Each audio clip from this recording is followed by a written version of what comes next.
what you're looking at here is an MRI image of a 33-year-old patient who had over 12 cc, which is 12 syringes of hyaluronic acid filler injected to her face over the past 6 years. Now, the area that is green is the hyaluronic acid filler.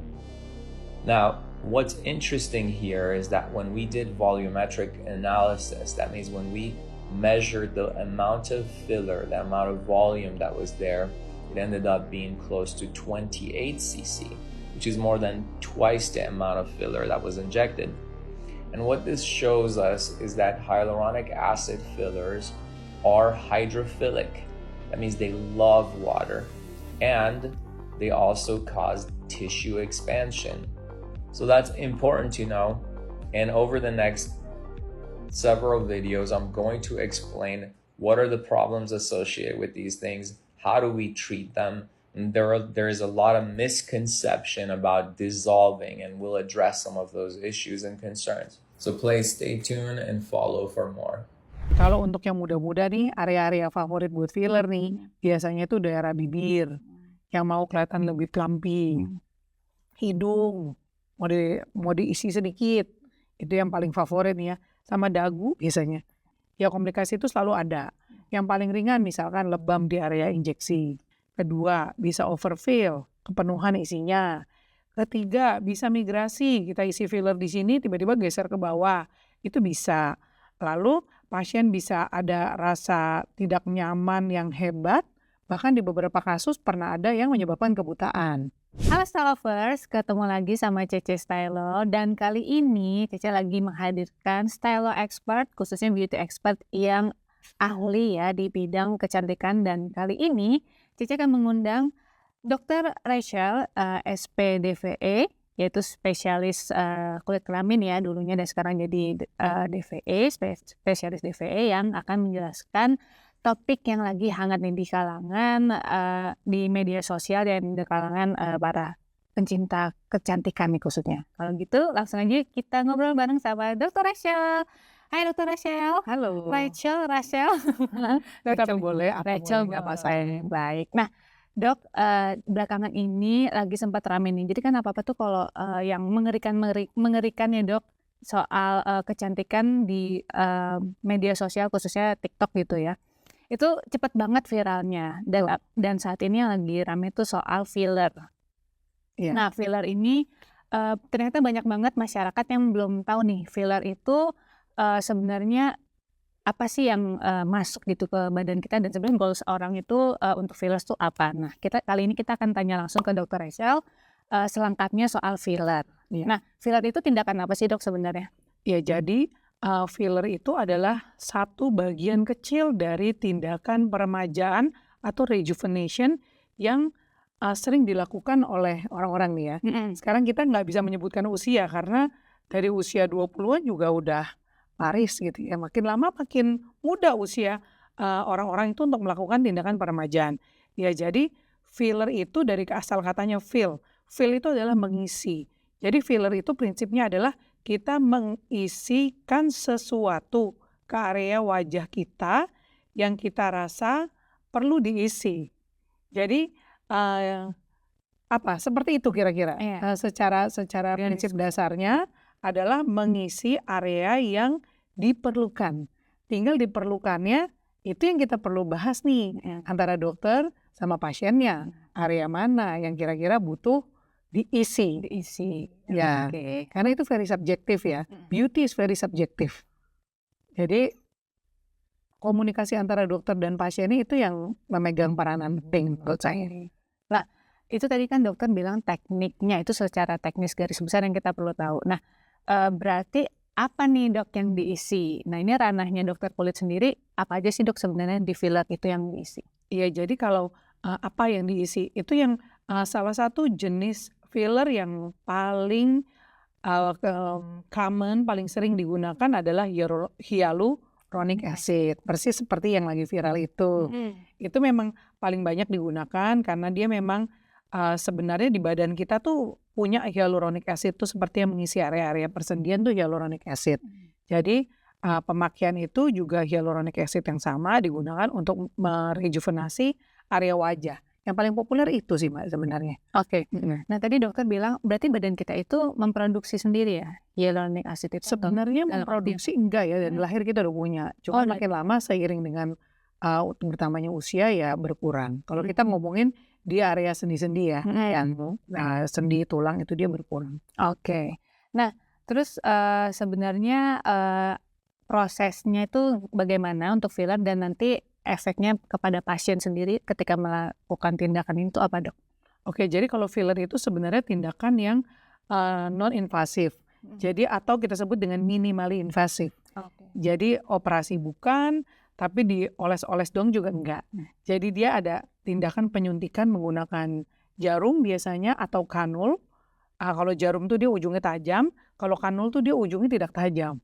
Ya, jadi bisa menggunakan dua alat itu untuk memasukkan cairan filler itu tersebut. Nah, memasukkannya kemana tergantung. Jadi filler itu juga walaupun istilahnya sama, isinya hyaluronic acid, namun dia kepadatannya itu berbeda-beda. Ada yang sangat padat, ada yang sedikit kurang padat, sampai yang sangat encer gitu. Nah, itu tergantung mau diisikannya kemana. Nah, kalau kita mau mengisi daerah sini yang kosong misalkan, ya kita jangan pakai yang ringan. Mau mengisi bibir, nah itu juga mesti pakai yang di tengah-tengah. Karena kan area bibir tetap lebih soft ya daripada area pipi, cheekbone sini ya. Area favorit itu kan adalah cheekbone untuk kita isi. Cheekbone, area sini ya, nasolabial line, smile line, area bibir, sama dagu biasanya. Itu yang nggak punya dagu tuh suka tuh di filler. Tapi kalau untuk dagu di filler kita harus masukin molekul yang agak padat. Jadi kan sepertinya prinsipnya seperti mengganti tulang. Ya kan? Karena ada orang yang nggak punya dagu. Nah itu kan yang mesti diisi apa ya, tulangnya mesti kita project gitu, bone projection. Nah kalau pasiennya nggak mau operasi, kalau operasi kan dia tinggal tanam tulang di sini. Dokter bedah plastik yang ngerjain. Ya kalau nggak mau kita harus isi filler. Tapi fillernya harus yang lumayan padat. Beda dengan kita ngisi filler di bibir atau di bawah mata, di area yang lembut, yang kulitnya tipis seperti di bawah mata dan di bibir, itu dia menggunakan filler yang berbeda dengan di area lain. Begitu.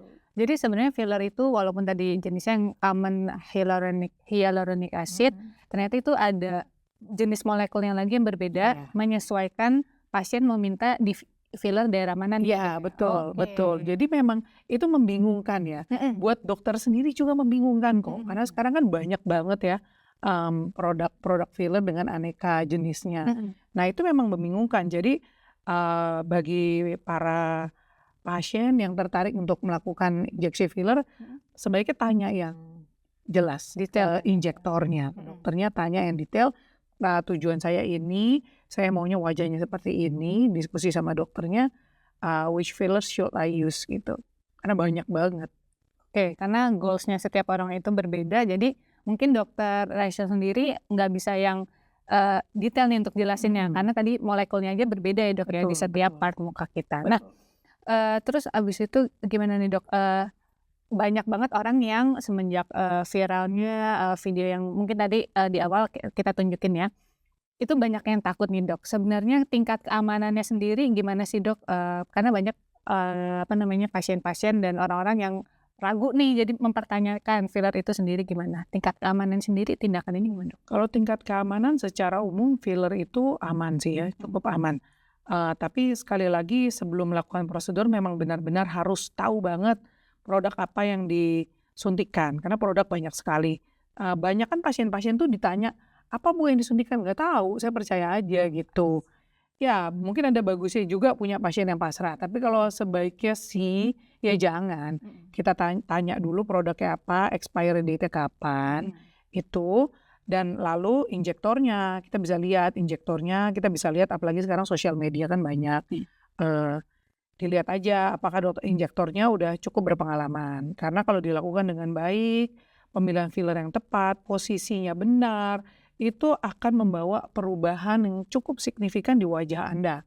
Dan itu instan. Tanpa anestesi bisa, dengan anestesi minimal dioles bisa, dan itu sekitar kita bisa menyebut like 15 minutes to a younger you. Jadi itu aman sebenarnya. Tapi kalau kita membicarakan komplikasi, ya komplikasi itu selalu ada. Yang paling ringan misalkan lebam di area injeksi. It's complication dong buat orang-orang yang tiap hari mesti dandan misalkan. Itu kan jadi masalah besar. Kedua, bisa overfill, kepenuhan isinya. Ketiga, bisa migrasi. Kita isi filler di sini tiba-tiba geser ke bawah. Itu bisa. Lalu sampai yang terakhir misalkan saat kita injeksikan, pasien bisa ada rasa tidak nyaman yang hebat. Bahkan di beberapa kasus pernah ada yang menyebabkan kebutaan. Ya, bisa komplikasi dari ringan sampai berat itu pasti ada di semua risiko tindakan. Pasti ada.